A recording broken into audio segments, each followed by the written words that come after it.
Okay.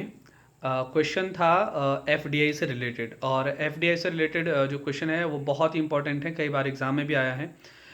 देखिए, investment के से रिलेटेड क्वेश्चन है ये। जब कोई कंट्री किसी और कंट्री में इन्वेस्टमेंट करती है तो उनके लिए क्या क्या सहूलियतें दी जाती हैं उससे रिलेटेड। तो दो प्रकार से होता है फॉरेन इन्वेस्टमेंट।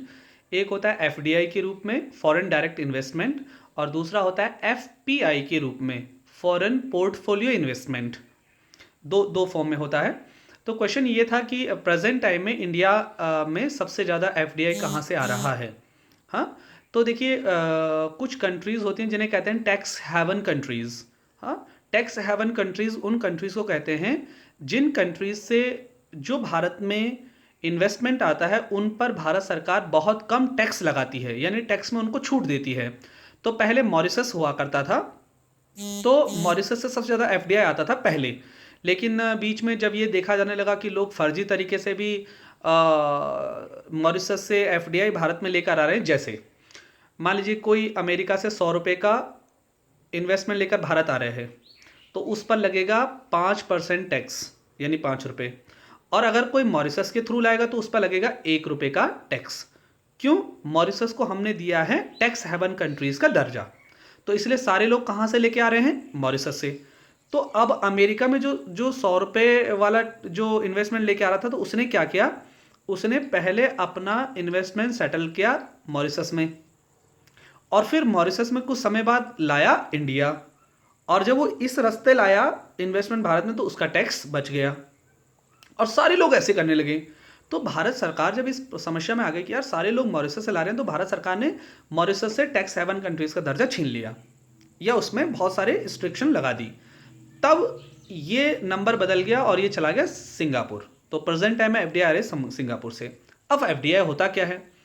देखिए, मान लीजिए आपके पास 500 रुपये हैं और आपको किसी देश में इन्वेस्ट करने हैं, तो आपको कैसे इन्वेस्ट करेंगे? तो दो तरीके से इन्वेस्टमेंट होगा। एफडीआई, एफडीआई के थ्रू अगर आप इन्वेस्टमेंट करना चाह रहे हैं तो इसके लिए पता क्या करना पड़ेगा कि आपको वो 500 रुपये लेकर अमेरिका जाना है। मान लिया आपने प्लान बनाया कि मुझे अमेरिका में इन्वेस्टमेंट करना है, तो आप 500 रुपये लेके जाएंगे अमेरिका। अब अमेरिका जाएंगे तो आप सोचेंगे यार मैं क्या बिजनेस लगाऊं अमेरिका में।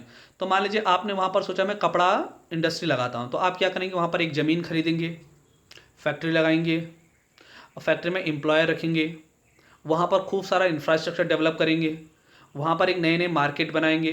तो आपने जो इन्वेस्टमेंट किया एफडीआई के थ्रू, वो आपने उस देश में जाके किया, वहाँ पर खुद से गए, खुद का ज़मीन खरीदा, खुद का वहाँ पर इंफ्रास्ट्रक्चर खड़ा किया, वहाँ पर एम्प्लॉयर रखे। तो जब आप ऐसा इन्वेस्टमेंट करते हैं तो वो कहलाता है एफडीआई। तो एफपीआई क्या होता है? Foreign portfolio investment. फिर से आपके पास 500 रुपये हैं, आपको इन्वेस्टमेंट करने जाना है, और आप जब इन्वेस्टमेंट करने गए तो अब आपने क्या किया कि अब आपने ये किया कि 500 रुपये लेकर आप अमेरिका नहीं गए। आपने ये देखा इंडिया से कि अमेरिका में कौन सी कंपनी सबसे अच्छा बिजनेस कर रही है। आपने देखा, भाई देखो जरा कंपनी दिखाओ भाई कौन कौन से हैं। तो आपने देखा एप्पल है, माइक्रोसॉफ्ट है ना, वॉलमार्ट है, ये सारी कंपनीज, आप गूगल है, आपने देखा कंपनी अच्छा, इनमें से सबसे ज़्यादा फायदा कहाँ होगा भाई? तो आपने सोचा यार एप्पल में सबसे ज़्यादा फायदा होगा। तो आप अमेरिका नहीं गए 500 रुपये लेके, आपने इंडिया से ही एप्पल के शेयर खरीद लिए, 500 रुपये के शेयर खरीद लिए। यानी आपने एप्पल कंपनी का पोर्टफोलियो चेक किया, और जब उसका पोर्टफोलियो देखा कि लगा यार इसमें सबसे ज़्यादा प्रॉफिट है, तब आपने भारत से ही उस कंपनी में क्या लगा लिया? इन्वेस्टमेंट कर दिया। तो ये कहलाता है पोर्टफोलियो इन्वेस्टमेंट, एफपीआई। ओके, इन दोनों में से सबसे सेफ कौन सा है?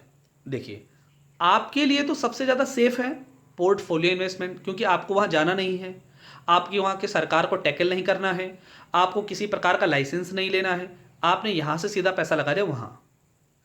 ठीक है, यानी कि आपके पॉइंट ऑफ व्यू से एफपीआई ज़्यादा अच्छा है, लेकिन एक सरकार के पॉइंट ऑफ व्यू से एफडीआई ज़्यादा इंपॉर्टेंट है। क्यों? प्रत्येक गवर्नमेंट ये चाहती है कि उसके देश में सारे इन्वेस्टर आएं और वहां पर अपनी फैक्ट्रीज को स्टैब्लिश करके बिजनेस स्टार्ट करें। क्यों? ऐसा करने से पैसा तो आएगा ही उस देश में, उस देश में रोजगार बढ़ेंगे, जहां कंपनीज स्टैब्लिश्ड होंगी उसकी चारों तरफ इंफ्रास्ट्रक्चर का निर्माण होगा, प्रोडक्शन बढ़ेगा, एक्सपोर्ट बढ़ेगा, इंपोर्ट कम होगा। बस समझ में आ रही है ना? तो एफडीआई के ज़्यादा बेनिफिट्स निकलते हैं और एक इकोनॉमिक्स के लिए इसीलिए एफडीआई ज़्यादा इंपॉर्टेंट भी माना जाता है। जबकि शेयर मार्केट में क्या होता है, आपने देखा होगा, शेयर मार्केट में पैसा चढ़ता रहता है, गिरता रहता है, चढ़ता रहता है। क्यों? क्योंकि इन्वेस्टर जो होता है वो मार्केट को पढ़कर रुपए लगाता भी है और जब उसे लगता है खतरा है तुरंत निकाल भी लेगा। लेकिन एफडीआई में ऐसा नहीं होगा। एफडीआई में एक बार लगा दिया तो it is a long term investment and portfolio investment is a short term investment. These two things are very important.